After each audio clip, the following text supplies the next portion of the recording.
July 1954, a ship docks in Mexico.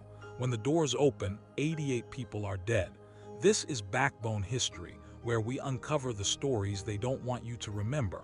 What you're about to hear will change everything you think you know about America.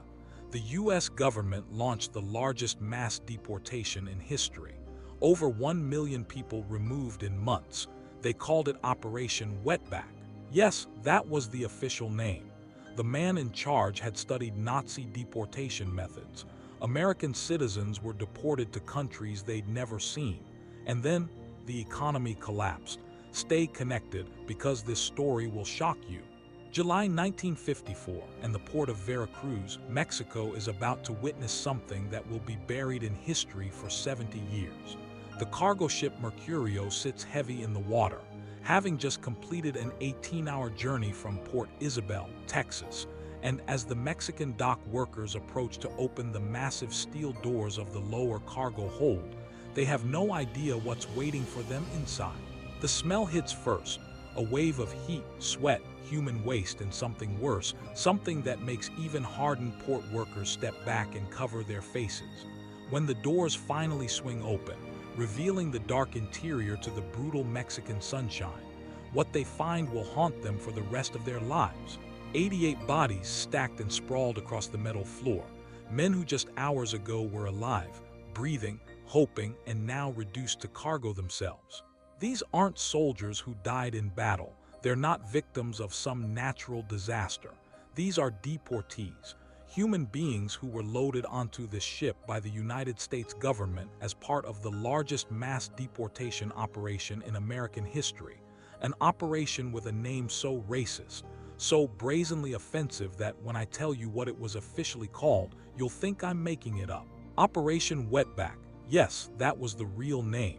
Printed on official government documents, spoken in congressional hearings, written in newspaper headlines, and used without shame or hesitation by the Eisenhower administration. Over 1 million people were targeted in this operation, swept up in military-style raids across California, Texas, Arizona, and New Mexico, loaded onto buses, trains, and ships regardless of whether they were undocumented workers, legal residents, or even American citizens. If you looked Mexican, you were fair game. And here's what will really blow your mind. Most Americans have never heard this story. It's not taught in schools, it's barely mentioned in history books, and the government that carried it out spent decades making sure it stayed forgotten, buried under layers of bureaucratic language and national amnesia. But why? Why would America do this? And more importantly, why don't we know about it? The answer takes us back to World War II, to a time when America was literally begging these same people to come work in our fields, promising them good wages and decent treatment, creating an entire government program to bring hundreds of thousands of Mexican workers across the border legally. So what changed? What transformed essential workers we desperately need into illegal aliens who must be removed by any means necessary? The answer involves a war hero who became president, a general who studied Nazi deportation logistics, economic desperation, political opportunism, and a cycle of exploitation that America has repeated over and over again for the past century. The man who designed Operation Wetback was General Joseph May Swing, a West Point graduate, Eisenhower's old friend, and a military logistics expert who believed that moving 1 million human beings across an international border was no different than moving military equipment. It just required the right planning, the right resources, and the willingness to accept a certain level of acceptable losses. Those 88 dead men on the Mercurio, that was just one ship on one day, in 1 month of an operation that lasted from June to September 1954. And we'll never know the true death toll because nobody was counting. Nobody was keeping records of the people who died on buses in the desert heat, or in cattle cars crossing the Southwest, or walking through the Sonoran Desert trying to get back to their families in the United States. This is the story of Operation Wetback, the deportation America forgot, the human cost of political theater, and the lesson we're apparently doomed to repeat because 70 years later, We're having the exact same conversation about mass deportation, using almost the exact same language, proposing almost the exact same solutions, and apparently learning absolutely nothing from what happened the last time we tried this. Stay with me because what you're about to learn will change how you see American history, immigration policy, and the cycle of exploitation and cruelty that we've been trapped in for generations. And it all starts with a war, a labor shortage, and a promise that America had no intention of keeping. But before America could deport 1 million people, it first had to invite them in. And that invitation came on December 7, 1941, the day that changed everything. The day that created a crisis so desperate that the U.S. government was literally begging Mexico to send workers, making promises of fair treatment and good wages, promises that would be broken almost immediately, setting up the exploitation and eventual violence that was coming. So let's go back to World War II, to the moment when America realized it had a problem that only Mexican labor could solve. Before America could deport 1 million people, it first had to invite them in, and that invitation began on December 7, 1941, the day Japanese forces attacked Pearl Harbor and instantly transformed the United States into a nation at war and a nation in crisis. Within weeks, millions of American men were drafted, factories were emptied of workers, and the agricultural fields of California, Texas, and Arizona, the fields that fed the nation, stood dangerously empty, threatening food shortages that could cripple the war effort. And that's when Washington realized something it had ignored for decades. America could not function without Mexican labor. So in 1942, in a moment of desperation disguised as diplomacy, the U.S. and Mexican governments created the Bracero program, a massive labor import system that promised fair wages, decent housing, safe transportation, and humane treatment to the Mexican workers who would cross the border legally to rescue America's collapsing food supply. But those promises were lies, beautifully written on official documents yet instantly shredded on the ground. Growers paid less than agreed, housed workers in barns and tin shacks, withheld wages, and used the threat of deportation to silence complaints.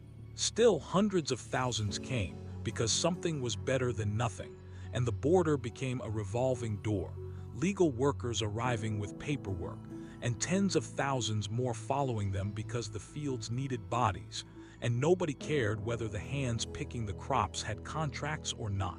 What began as an emergency program quietly evolved into an economic addiction. American farms needed Mexican labor to survive, and American officials knew it. But the moment the war ended and the soldiers returned home, the same government that begged Mexico for help began describing those same workers as a problem, a burden, a threat, laying the groundwork for a political pivot so cruel, so hypocritical, that it could only end one way, with mass scapegoating. And as undocumented numbers grew, not because Mexicans were sneaking in, but because American employers were pulling them in, one man began preparing a plan to clean up the border. A man who believed he could solve a human problem with military precision and force. That man was General Joseph Swing, and the minute he studied the labor crisis, the migration flow, and the political climate, he saw an opportunity, a way to turn Mexican workers, the same workers America begged for, into the perfect political target. The stage was set. The promise of partnership was about to become a campaign of removal. But before General Swing could launch the largest deportation operation in American history, something had to break: pressure, politics, or patience. And it happened in the place where America always reveals its contradictions, the fields that feed the nation. Because while politicians talked about illegal workers, the truth was far uglier. American farms were intentionally hiring undocumented labor, paying them almost nothing, and then calling the government when they wanted them removed. And no one understood this better than the growers themselves, the people who built an entire industry on exploitation. To understand why Operation Wetback exploded in 1954, we have to go to the farms, the labor camps, and the fields where the whole crisis was manufactured. If you want to understand why Operation Wetback detonated in 1954, you have to go to the one place where America always reveals its truth, not in Congress, not in the White House, but in the fields, the hot, endless agricultural fields of the Southwest, where every lie, every promise, every exploitation is laid out in the sun for anyone willing to look. Because while politicians shouted about illegal aliens flooding the border, the real story was happening in these fields where American growers were running a double economy. One documented and neatly filed under the Bracero program, and one undocumented, hidden in the shadows, cheaper, faster, and far more profitable. Growers knew exactly what they were doing. They hired braceros in the morning for official inspections, then swapped them out by noon for undocumented workers who could be paid half as much and threatened twice as easily. They lobbied Washington claiming a labor shortage, then turned around and called the INS on the very workers they recruited when wages went up or contracts expired. It was a system built on hypocrisy, and everyone knew it. The workers, the farmers, the immigration agents, even General Swing, who examined these fields like a general studying a battlefield. By the early 1950s, the situation was boiling over. Millions of Mexican laborers, legal and illegal, were now the backbone of the entire Western food economy. But every election cycle, those same workers became political weapons, blamed for crime, blamed for unemployment, blamed for everything except the prosperity they created. And here's the part America pretends it never knew. Most of the so-called illegal immigration crisis of the early 1950s wasn't caused by Mexicans sneaking in. It was caused by American employers dragging them in, bussing them in, smuggling them in through labor contractors who operated with the full knowledge of local sheriffs and border officials. It was a revolving door system so blatant that workers sometimes crossed the border 3 times in the same day, once legally as braceros, once illegally to avoid paperwork delays, and once forcibly after being dumped back in Mexico only to be hired again hours later by the same grower who reported them. This wasn't immigration chaos, it was economic design, a system created by Americans but blamed entirely on Mexicans. And this contradiction, this cycle of needing workers but punishing them, created the perfect political storm for someone like General Swing, a man trained to see human beings as logistical units, a man who believed that efficiency could solve anything, even the human consequences of hypocrisy.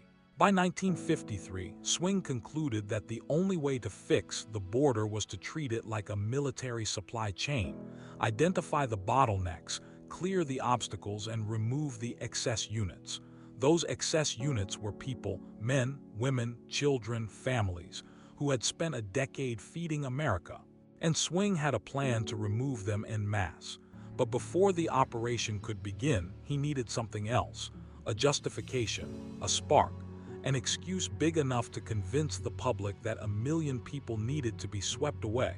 And that spark came from a crisis that wasn't a crisis at all, just another political performance staged in the fields where this entire story began. But one thing pushed General Swing over the edge, one event that Washington turned into a national emergency, a so-called border invasion that never actually happened. It was propaganda, pure and simple, and it gave Swing exactly what he needed: permission to unleash the most aggressive deportation campaign in American history. And it all started with a report so exaggerated it changed the fate of millions. The spark that General Swing needed didn't come from a real crisis. It came from a lie, a political performance crafted in Washington and broadcast across America like a national emergency. In early 1954, newspapers began running sensational headlines about a Mexican invasion, warning that hundreds of thousands of undocumented workers were pouring across the border in unprecedented numbers. But here's what the public never knew. Those numbers were inflated, exaggerated, and in some cases completely fabricated by local officials eager to push their political agendas. One report claimed that 50,000 migrants crossed into Texas in a single week, an impossible figure that contradicted every government record, but was repeated so often it became accepted as truth. Cameras showed border agents guiding long lines of workers onto buses. But what viewers didn't realize was that many of those scenes were staged for publicity, filmed after agents rounded up workers who had been living and picking crops in the U.S. for months. The border surge wasn't a surge at all. It was a sudden decision by the government to round up workers it had tolerated and benefited from for years. Newspapers across the country ran illustrations of shadowy silhouettes crossing the Rio Grande, making it seem like the nation was under siege. Politicians seized on these images, warning that America was being overrun and demanding action. And in the middle of all this fear-mongering, General Swing found his moment. He approached President Eisenhower with a plan, a massive military-style deportation campaign designed to restore order, a plan that required extraordinary powers and unprecedented coordination between the INS, Border Patrol, local sheriffs, the U.S. Army, and even the Navy. Swing argued that the only way to stop the so-called invasion was to remove hundreds of thousands of people all at once, swiftly, decisively, and with overwhelming force. Eisenhower, preparing for re-election and eager to appear tough on immigration, approved the operation. And just like that, the lie became policy and the policy became action. What happened next would reshape the border, devastate communities, and leave a legacy of trauma still felt 70 years later. But before the raids began, something else happened. Something that made the operation far more dangerous than anyone expected. Swing didn't just want deportations. He wanted deterrence. He wanted fear. And he believed the only way to achieve that was to make the operation as visible, as dramatic, and as terrifying as possible. The stage was set. Cameras were ready. Politicians were hungry. And the border was about to become a battlefield. Because when Operation Wetback finally launched, it didn't begin quietly. It hit the Southwest like a military invasion. Dawn raids, neighborhood sweeps, armed convoys, and entire towns thrown into chaos overnight. And the methods they used weren't just aggressive, they were deadly. To understand what happened next, you need to see how the first wave hit the ground. When Operation Wetback finally launched in June 1954, it didn't begin with warnings, negotiations, or even a press conference. It began with the unmistakable sound of government power descending on everyday life. Engines roaring before sunrise, boots pounding against dirt roads, floodlights sweeping across sleeping neighborhoods, and entire communities jolted awake by the thunder of what looked and felt like a military invasion. At 4:30 a.m., Border Patrol convoys rolled into fields and barrios across California, Texas, Arizona, and New Mexico with a precision that only a general like Swing could have designed. Agents moved in coordinated teams, blocking roads, sealing exits, surrounding farmworker camps, and raiding houses one after another in lightning-fast sweeps. Families were ordered outside in their nightclothes, trembling in the cold dawn air, forced to stand in lines while officers demanded papers. Papers most people never carried because they were U.S. citizens or legal residents or braceros who had been recruited legally only weeks earlier. It didn't matter. If you looked Mexican, you were detained. Men were handcuffed and loaded onto buses, women separated from husbands, children crying as their fathers disappeared behind steel doors. Some families watched their sons, born in the United States, taken away because they didn't have birth certificates on them. The first wave hit the farms hardest. Workers would be bent over crops when agents surrounded the field, forming a perimeter while helicopters hovered above, sending dust swirling through the air. Growers stood by silently, pretending to be surprised, even though many had called the raids in the night before to clear out workers whose contracts they no longer wanted to honor. Trucks packed with deportees rumbled toward processing stations, some so overcrowded that people fainted before the vehicle reached the highway. By midday, the operation expanded into downtown districts, barbershops, bus stations, and Mexican-American neighborhoods where citizens and non-citizens alike were questioned, detained, or dragged into vans without explanation. Elderly men were taken as suspected illegals. Pregnant women fainted in the heat while agents shouted orders. Teenagers walking home from school vanished into convoys before their parents even knew they were missing. And as the first day unfolded, Swing's strategy became clear. This wasn't just about deportation, it was about shock. It was about fear so intense, so overwhelming, that word would spread faster than any official announcement. And it worked. By sunset on day one, thousands had been rounded up, dozens of towns were in panic, and hundreds more people were already fleeing toward the border on foot to avoid the next wave. This was no longer policing. This was psychological warfare, and it was only the beginning. But as brutal as the first wave was, what came next was even worse. The government needed a way to move thousands of people fast, and Swing turned to the cheapest, most dangerous methods available. Buses packed beyond capacity, trucks designed for animals, and ships so hot and overcrowded they became death traps.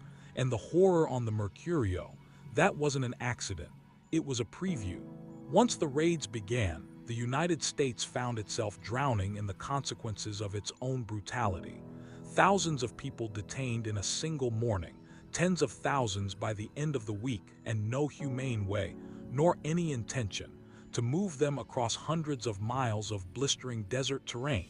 General Swing's solution was as ruthless as it was efficient. Turn deportation into an industrial process.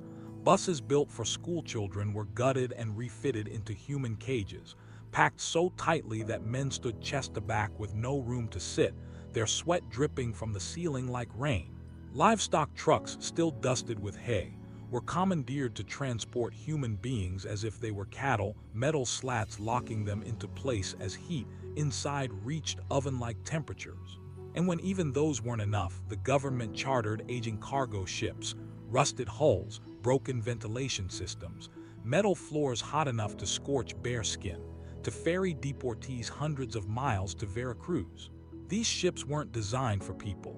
They were designed for freight, and when they were packed shoulder to shoulder with exhausted, dehydrated men, the lower cargo holds became death traps. The Mercurio, the ship that arrived with 88 bodies inside, was only the most infamous. Other vessels reported casualties, incidents, and losses. Cold, bureaucratic language used to conceal the truth that people were dying of heat, thirst, and suffocation. On the desert roads, buses broke down and deportees were forced to march under the sun without water. Some collapsed and were left behind. Others disappeared into remote drop-off zones, abandoned hundreds of miles from home with no path back. Yet Swing insisted the operation was humane. Newspapers praised its efficiency, and staged photographs showed smiling officials beside full buses as if they'd solved a national crisis instead of creating a humanitarian one. But behind those images was a machinery of suffering, dangerous, chaotic, indifferent to human life, built with one purpose: deterrence through fear. It worked. Panic spread across the Southwest faster than any official memo, and by the final week of the first wave, people were fleeing on foot, leaving homes, jobs, and even families behind. And with this, the first half of our story reaches its darkest point, a point the government spent decades burying in forgotten archives and sanitized reports. This is the end of part one, but it's only half the truth, because everything you've heard so far, the raids, the buses, the trucks, the ships, is only the surface. Part 2 goes deeper into what the government tried hardest to hide: the real death toll, the propaganda machine that manipulated the public, the farmers who triggered an economic crisis they later regretted, the families who were shattered forever, and the trauma that still shadows Mexican-American communities today. Stay connected, subscribe to Backbone History, and don't miss part 2, because the most shocking, painful, and revealing chapters of Operation Wetback are still ahead, and they will change the way you see American history.